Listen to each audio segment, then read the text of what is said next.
Nous sommes en direct sur KTV, sur Cozy FM et sur le live Facebook, le premier temps de parole consacré à la protection de nos oiseaux avec le directeur ce matin, Emilien Dautré de Gepomaï, qui nous a fait le plaisir d'être là. Emilien, bonjour et bienvenue. Bonjour Camar. Alors, la dernière fois que vous êtes passé, c'est vrai qu'on avait fait un peu le bilan de Gepomaï et les actions menées lors de cette année 2019. Nous savons qu'on était tous inquiets par rapport à la venue également de ce cyclone Belna avec nos espèces qui seraient menacées. Quel est le bilan aujourd'hui? C'est vrai, ce cyclone ne nous a pas véritablement frappé, mais est-ce qu'il y avait des inquiétudes et est-ce qu'il y a eu, oui ou non, des dégâts déjà? Sur les oiseaux, bonne question. On a regardé tout d'abord les espèces les plus menacées, comme le héron crabier blanc. Oui. On suit chaque mois, lors de la période de reproduction, les héronnières dans les mangroves. Et il n'y a pas eu apparemment de dégâts, des grands vents, comme aujourd'hui, sur les crabiers. Par contre, on a observé des espèces vraiment très rares qui ont été déviées, et par exemple comme les pétrels. Oui. Et donc qui ont été déviés de leur trajectoire. Et voilà, donc on a pu observer par exemple pas mal de faucons aussi, oui, qui ont été juste sur leur site migratoire. Alors, on le sait, beaucoup d'actions chaque année, notamment en 2019. Vous avez, en tout cas dans ces sites aujourd'hui déjà très connus, notamment le lac Kariani, il y avait une inquiétude lors de votre dernier passage également par rapport à ces gens, l'approche de ces sites protégés aujourd'hui, où pas mal de gens s'y aventurent sans même être accompagnés des professionnels. Est-ce que c'est quelque chose aujourd'hui avec les autorités que vous côtoyez au quotidien qui change? Est-ce que ça y est, il y a cette prise de conscience de ne pas approcher ces sites n'importe comment, à n'importe quelle heure? Oui, on travaille de plus en plus avec nos partenaires et avec le grand public pour trouver des solutions pour approcher les sites. On communique pas mal et là, on va essayer prochainement, au mois de février, avec les acteurs du tourisme, de réfléchir à de l'écotourisme. Oui. À montrer l'importance des oiseaux au niveau de Mayotte, puisque dans pas mal de pays, les oiseaux sont valorisés et représentent beaucoup d'argent pour certains pays, puisque des gens peuvent se déplacer au niveau mondial pour observer des oiseaux.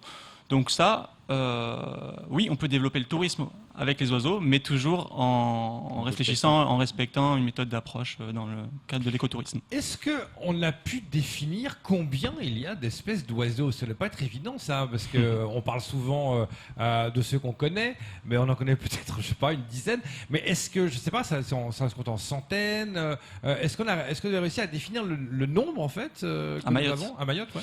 À Mayotte, il y a un comité d'homologation régional. Donc, chaque fois, on demande à des observations. Il peut y avoir des observations rares.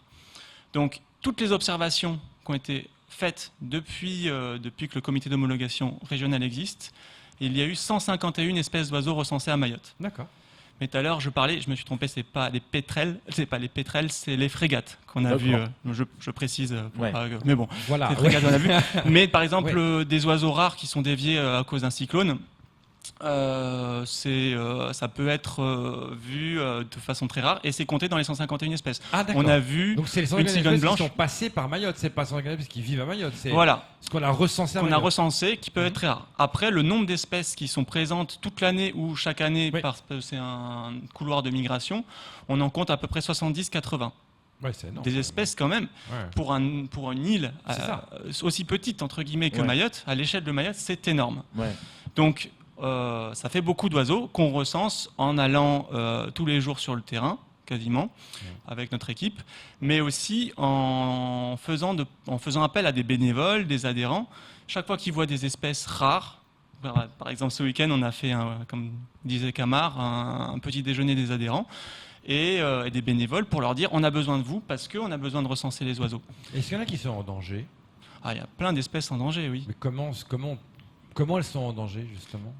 Alors il y a plusieurs menaces. On est tous au courant qu'il y a de plus en plus de disparitions des milieux naturels à Mayotte. Donc des espèces comme le héron crabier blanc, le héron blanc avec le bec bleu, c'est l'espèce la plus menacée à Mayotte. Et pourquoi? Donc, perte de l'habitat, braconnage, dérangement. On parlait du dérangement aussi.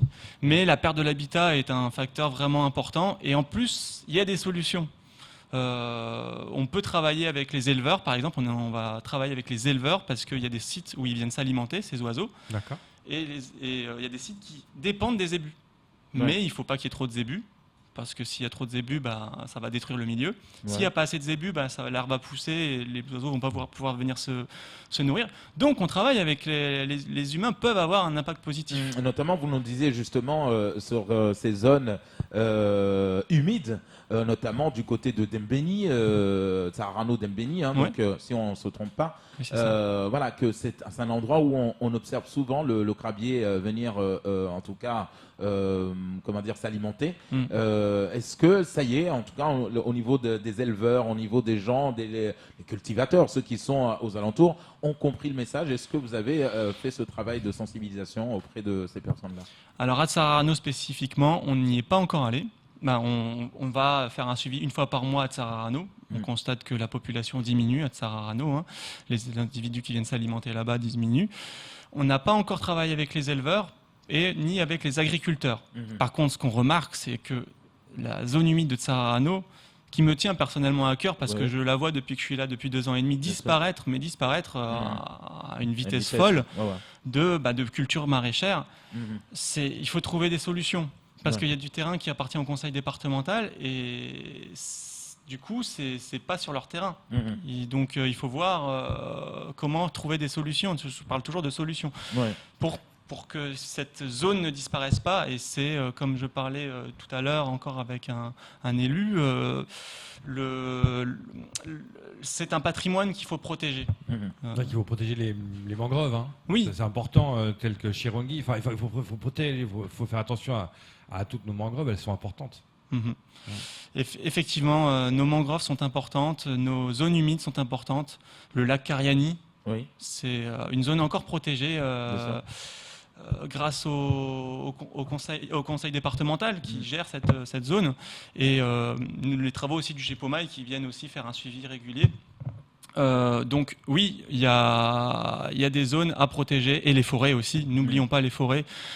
On travaille beaucoup avec les partenaires, dont l'ONF. Et l'ONF a tiré un bilan vraiment triste des forêts de cette dernière période où il y a de plus en plus de forêts qui brûlent. Plus de forêt, donc c'est vrai que la culture se brûlit, en tout cas, est l'un des facteurs aujourd'hui qui menace toutes ces espèces. Ils parlent de la reforestation, ils ont pas mal replanté. Ils parlent de la reforestation justement pour essayer de redonner un équilibre, si j'ose dire. Ça va peut-être pas vite, mais c'est important ce sujet-là de redonner un équilibre à la nature qui est déséquilibrée quelque part. Exactement, ils font un bon travail actuellement, mais ça prend du temps, faire repousser des arbres. Et entre la reforestation qui prend du temps et de brûler des arbres, ça prend quand même beaucoup moins de temps, il faut arrêter. Il faut trouver encore une fois, je vais le répéter, il y a des solutions pour ça et des solutions agricoles qui sont bonnes et on peut trouver des terrains pour faire de l'agriculture. Et là, il y a je ne sais pas si vous avez entendu parler, on en parle beaucoup de la future réserve nationale des monts et des crêtes qui va être créée. Et peut-être que ça va permettre de diminuer les menaces. Alors, est-ce que quand on va sur le terrain émien, parce qu'on le sait qu'il y a des oiseaux qui sont faciles à observer, d'autres qui sont très compliqués, qui sont des fois perchés très haut ou qu'on n'en voit pas. Est-ce que le fait, par exemple, de faire 2-3 sorties et de ne pas en voir veut dire que cet oiseau disparaît? C'est plus compliqué que ça. Déjà, il y a voir et écouter, entendre. Écouter les oiseaux. Parce que souvent, on me dit justement, il n'y a pas beaucoup d'oiseaux à Mayotte. Mais si on s'arrête et on écoute, on entendra beaucoup d'oiseaux. Ça, je le dis à tout le monde. Et pour savoir l'évolution, et ça fait une transition un peu à un message qu'on veut faire passer aussi, on va mettre en place des sciences participatives et on va faire un suivi temporel des oiseaux communs de Mayotte à partir de cette année. On recherche des bénévoles, des gens même qui ne s'y connaissent pas forcément, ils vont être formés. Et 2 fois par an, 2 demi-journées par an, ils vont aller observer, écouter les oiseaux sur 2 demi-journées seulement, sur plusieurs années. Et grâce à ça, on voit l'évolution. On va faire tout le territoire, sur tout le territoire. Une zone bien définie. On va à deux demi-journées. Si on a entendu, je sais pas, pendant les deux journées, un tel oiseau, un tel... Tous les oiseaux qu'on recense, les oiseaux communs. Et on revient une année plus tard, on voit s'il y a toujours de la présence de ces oiseaux. Alors c'est sur la zone, oui. Mais ce qui est bien avec cette étude, c'est que c'est fait sur tout Mayotte. Il y aura 20 points minimum, 20 carrés, on dit des carrés, avec 10 points d'observation par carré. D'accord. Et donc, chaque personne ira sur ces 10 points d'observation et d'écoute, et c'est sur le long terme qu'on verra dans les forêts, dans les milieux agricoles, dans les villes, quelle est l'évolution des oiseaux. Mais l'année d'après, les oiseaux, ça change. Donc, si on ne voit pas de coureule malgache dans la zone alors qu'on en avait vu avant, ça ne veut pas forcément dire que cette espèce, cet individu-là, il a disparu. Mais ça se trouve, il a migré, il a bougé à côté. Et finalement, c'est parce qu'on fait cette étude sur tout le territoire, et c'est pour ça qu'on a besoin de bénévoles, qu'on saura l'évolution de cette population et les menaces aussi. Par exemple, on va trouver que c'est dans les milieux agricoles que on ne sait pas, la population augmente. Et là, c'est bien. Ou alors, on a plus de chances que la population diminue dans les milieux agricoles. Mais est-ce qu'il y a des endroits où il y a plus d'oiseaux que d'autres ? Est-ce qu'on sait qu'à tel endroit il y a une forte concentration ? Oui, bah oui. Oui, il y a des zones où il y a plus. Lesquelles ? Les mangroves. Vous parliez des mangroves tout à l'heure. Dans les mangroves, il y a pas mal d'oiseaux. Comment vous faites pour préserver ces mangroves ? Vous êtes en lien avec l'association ? Comment vous faites pour préserver ça ? Donc, pour préserver ces mangroves, on n'est pas tout seul. On travaille avec des partenaires. Nous, on est plus zone humide en général. Donc, lac Cariani, les retenues collinaires, les prairies humides, enfin voilà. Et comment on fait pour les préserver ? On va essayer de voir les menaces, faire des diagnostics. Quelles sont les menaces sur ces territoires ? Et ensuite, une fois qu'on a fait des diagnostics, on met en place des actions. Là, c'est les bananiers, par exemple, qui sont sur cette zone. Il faut couper les bananiers et on laisse tout simplement, ou on replante certains arbres. On travaille avec le conservatoire botanique. On travaille aussi avec d'autres partenaires, d'autres associations. Et donc, avec les mairies, et les communautés de communes aussi. Et là, par exemple, on fait partie du comité de pilotage de la future gestion de la mangrove de Chirongui. Les mangroves sont actuellement pas gérées. Elles ont un plan de gestion. Et maintenant, les personnes doivent se placer.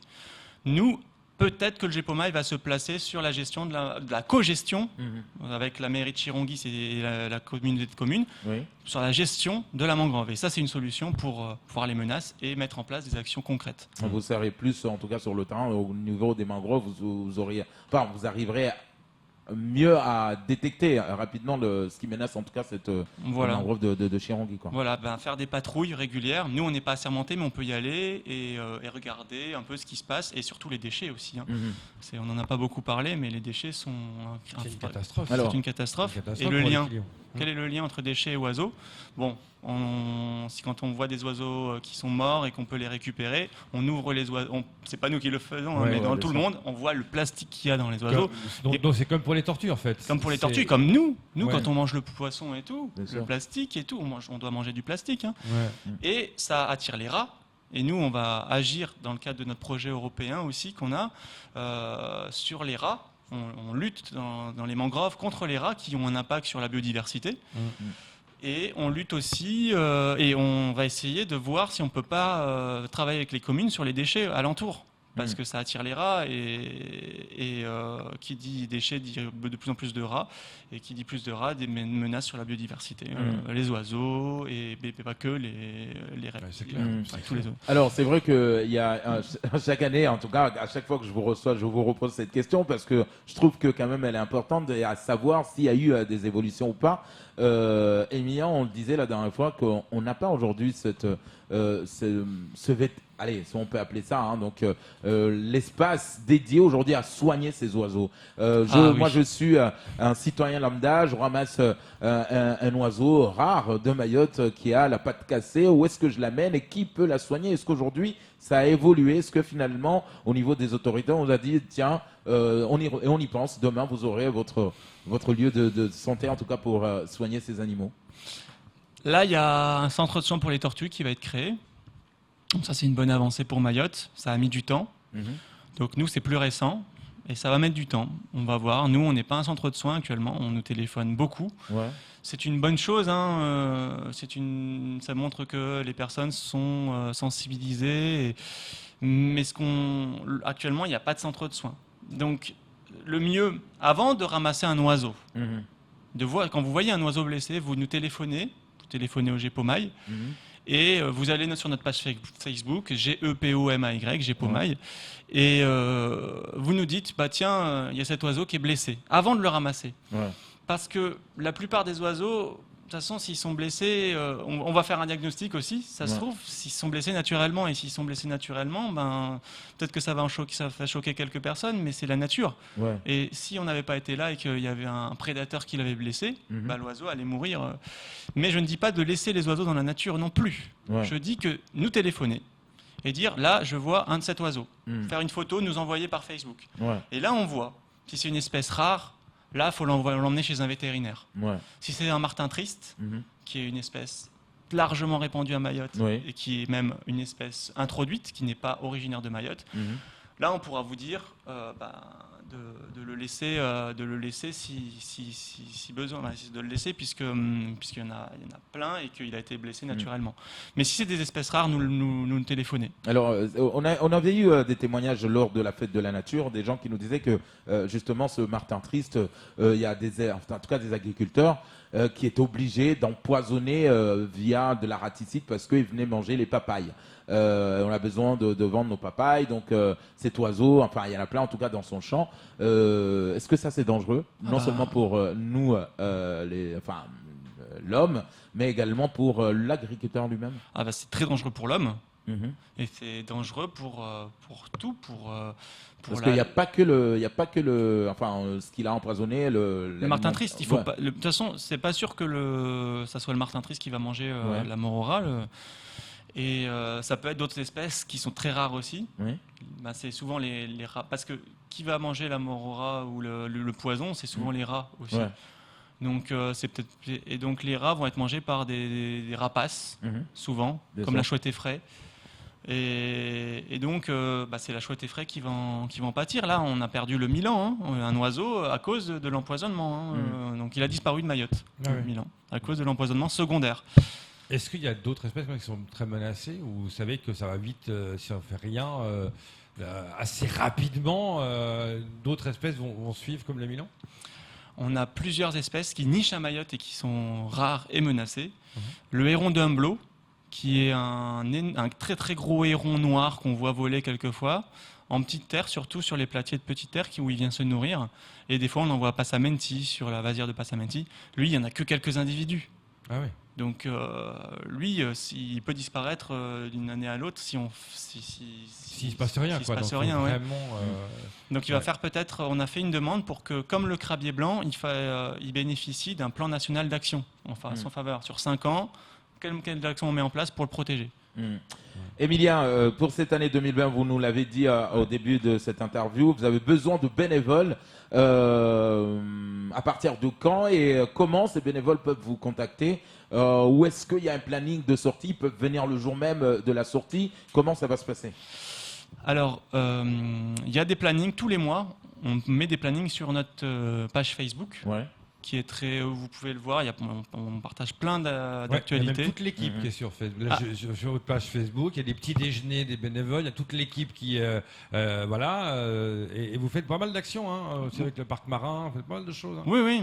Donc, vous pouvez aller voir notre page Facebook, vous en apprendrez beaucoup. Notre site internet, www.gepomay.fr. Et donc vous verrez nos plannings, et si vous êtes adhérent, vous recevrez tous les mois notre planning. Il faut savoir que le mois prochain, c'est le mois des zones humides, et on va faire énormément de sorties. Et on appelle donc pas forcément tout le monde, les bénévoles, les adhérents, et ceux qui ne sont pas encore adhérents, mais pour venir voir les oiseaux. Je répète, il y a pas mal de personnes qui ne savent pas qu'il y a toute cette richesse d'oiseaux. Ces 70, 80 espèces qu'on voit régulièrement. Ouais. Vous viendrez avec nous, vous verrez des oiseaux, vous entendrez des oiseaux, vous verrez des beaux oiseaux.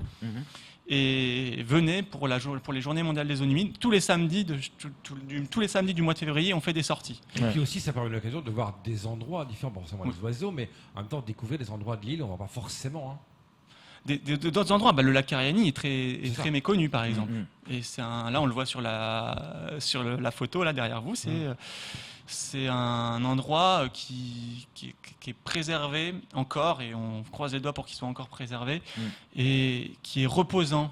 Je suis sûr que n'importe quelle personne qui va au lac Cariani, qui s'arrête, et il sera sensibilisé à ce beau milieu naturel, et c'est pour ça qu'il faut les préserver. Et grâce à la protection des oiseaux, on préserve ces sites, et on se met un peu de bonheur, des loisirs à venir voir les belles choses. Et donc, pour répondre à votre question, Camar, c'est les bénévoles, il faut aussi s'ils veulent nous contacter, ils peuvent nous contacter via Facebook. Sinon, sur votre site internet, on peut mettre notre numéro de téléphone votre page Facebook, s'ils veulent nous contacter sur notre numéro de téléphone directement.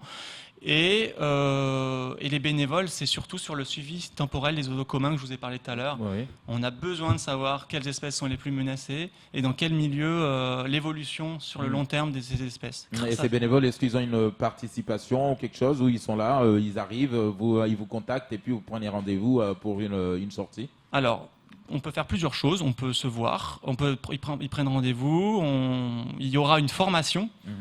Donc je le redis, si vous n'y connaissez pas forcément un oiseau, vous êtes quand même les bienvenus.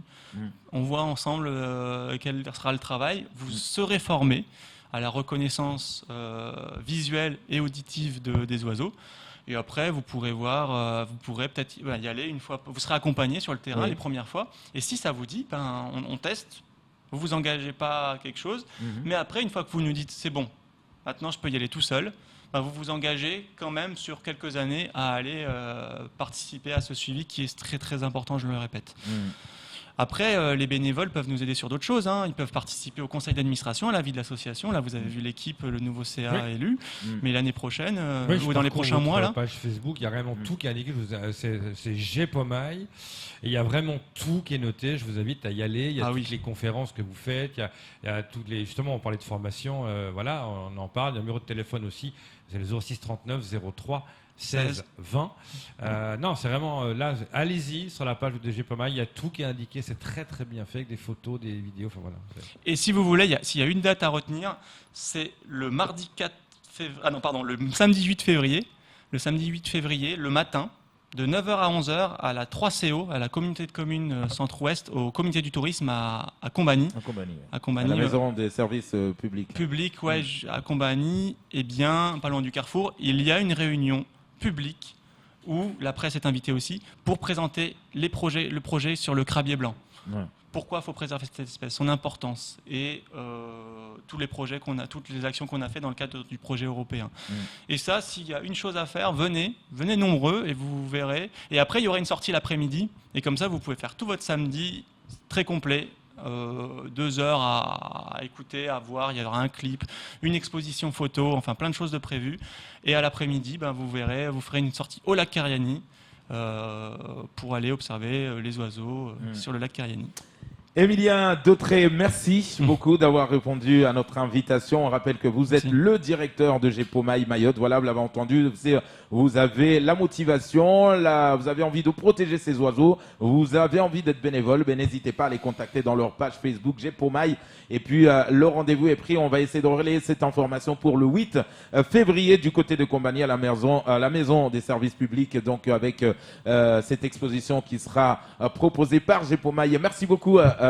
Emilien Dautré, c'était tout pour ce premier temps de parole.